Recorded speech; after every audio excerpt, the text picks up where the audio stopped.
Hey everybody, great to have you back here in the fish tank. It's time. That's right, Minion Masters Meta. And today we're going to be looking at the overall draft meta for the current season. If you've been following this little series of meta videos, you'll know this season I've decided to split them up. So we've had a solos one, a randoms one, a pre-made one, and today is the final one in the selection of those, which is the draft one. Now, of course, draft is a little different to the other ones because you don't have full control, but with a big enough data set, we should get an idea of which cards are being chosen and played well with regards to the draft leaderboard.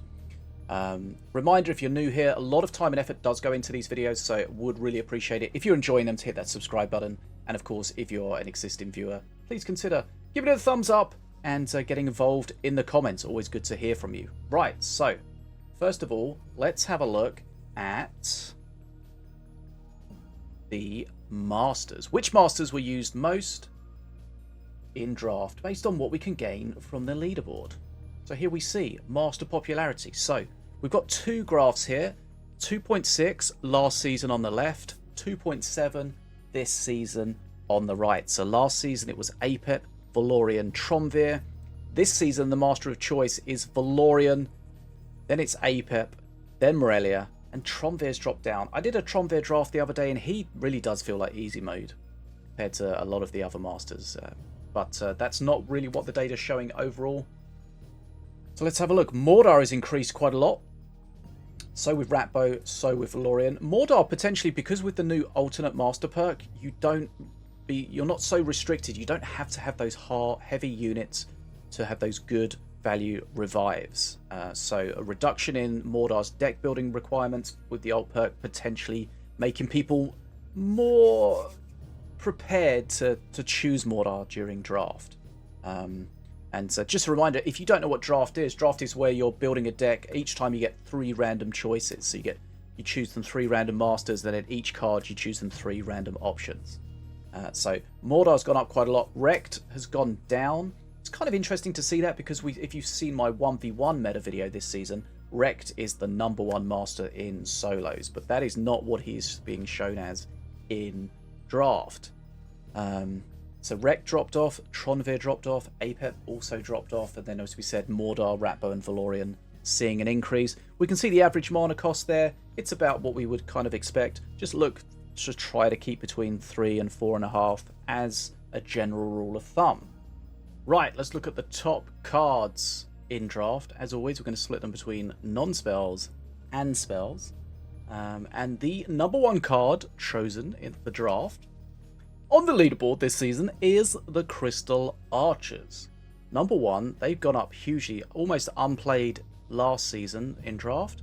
This season, #1, and they've gone up the most of anyone. Feng's also gone up, so has Boom Buggy, so has Bounty Sniper, so is Defenso Chopper. And remember, the meta in draft can be different because if you construct a deck for ranked, you're generally including ranged minions, removal spells, tanks, horde, all those kind of things to deal with anything that's given against you.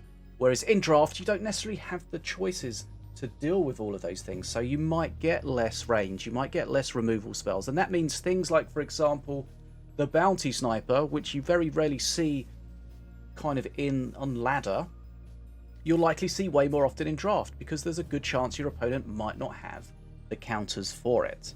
So that's kind of something that makes draft interesting. You get to see cards that you don't see quite so much, and that's kind of the whole thing, right? Draft is getting you away from the monotony of the ladder meta.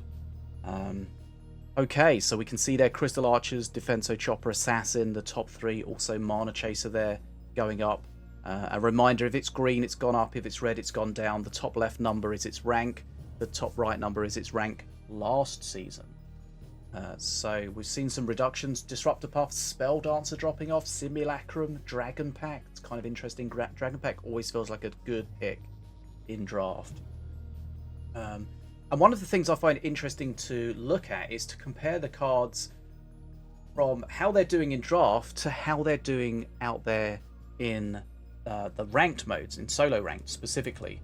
And some of these kind of make sense, some of them don't. For example, Mana Chasers, as we can see here, they're 4th place overall in draft, but they're number 219, almost unplayed in solos. And that's just gives you an idea.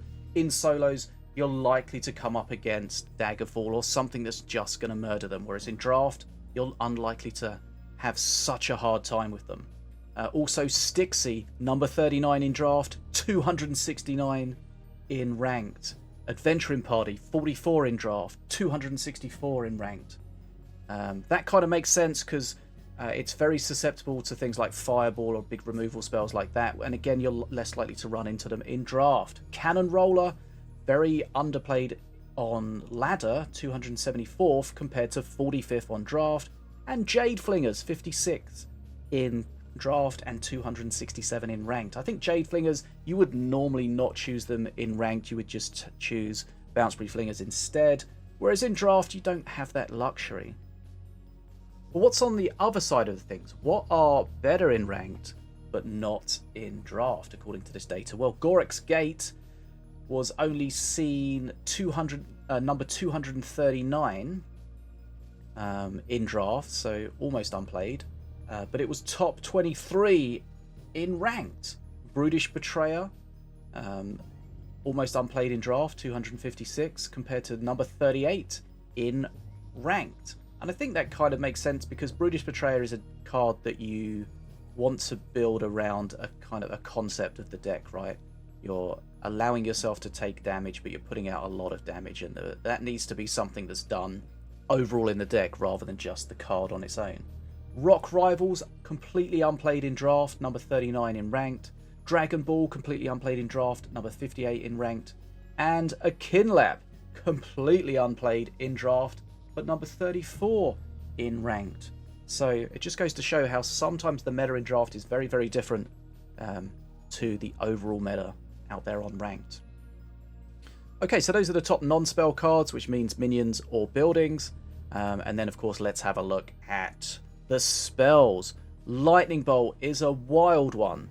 Number 1, and again, this is another one where in ranked, you're likely to come up against someone that's, if they've got heavy units, they're probably going to have some horde to allow them to deal with things like the Lightning Bolt. Whereas in draft, that may not be the case. And you can get a lot of value out of that. So Lightning Bolt was number 25 last season, number 1 top spell choice this season. Morgrel's Mark is in there as well, Frostfeather Flyby, Bridge Buddies. But what's been changing? Lightning Bolt, number 1, has gone up the most by 3%. We're seeing more Rapid Response Reserves. We're seeing more Arcane Bolt. We're seeing more Gambler's Ball, which is kind of interesting, and more Raging Reinforcements. But we're seeing less Bats, less Resonating Blast Crystal, less Arcane Barrage, less Chain Lightning, and less Fireball. And there were a few unused cards. I'm not sure if any of these are excluded from draft. Let me know in the comment. But Spawn of Fury wasn't used. Shen Shockstick wasn't used. Ritual of Servitude wasn't used. I feel like some of these are excluded, but not all of them. Netherstep, Mountain Shaper, Dragon Ball, Call to Arms, and Black Hole were unplayed in draft. Right, so there we see our quick look at the draft meta. We've seen the Masters, we've seen the cards, both in terms of spells and non-spells. So Valorian, Apep, and Morelia are top 3 Masters for draft this season. Surprised to see Tromvir drop off quite a lot. Right, hopefully that gives you an idea or a resource if you're trying to get into drafting, which is a really good way of learning lots of different strats, getting away from the monotony of the meta, and trying cards that you don't have access to. Hopefully this is a good resource to give you an idea of what best to choose in these situations. If you're new to the stream, you're new to the channel here, and you're enjoying the content, of course, feel free to subscribe. Really puts a smile on my face. These videos do take quite a lot of time and effort, so it really does help. And of course, if you're an existing subscriber, make sure thumbs up, bell on, comments, you know the stuff. My name's Fish, and I'll see you again soon here in the fish tank.